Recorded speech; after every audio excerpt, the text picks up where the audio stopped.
This is a country that absolutely recognizes your beliefs and you're allowed to practice them anywhere. What you're not allowed to do is to bring them into government and have government say, this is the correct one. So Voltaire and Moses are completely different.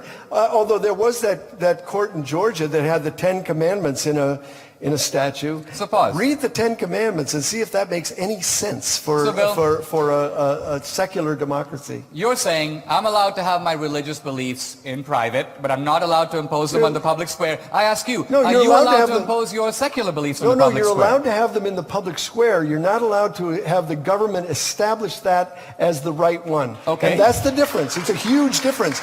Not only are you allowed to have them in the public square, in our political debates, every candidate almost has to bow down and say, oh, I go to church every Sunday. It's ridiculous. Why can't he be a candidate completely credible as an out atheist? I think he should be, but in a society in which there is the consent of the governed, the reason politicians do that is they happen to have religious people whose votes they want.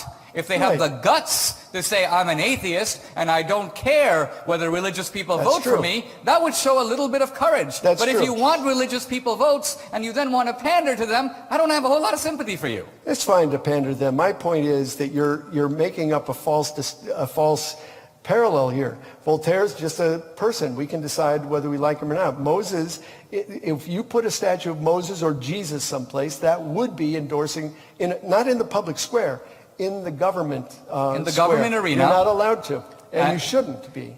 Right. So here the clouds part, and what we're seeing is that religious figures and religious views, because the reason these people are important is what they said, are singled out. And in a sense, so the Supreme Court has not gone your way on this, because while they used to interpret the Establishment Clause as meaning religion is banned, but atheism and secularism is fine in the public square, now the Supreme Court has been more nuanced. So for example, let's look at Dartmouth. If people go to Dartmouth College, and let's assume Dartmouth were a state institution, because let's make it the public square. And you said, I wanted to start an atheist society.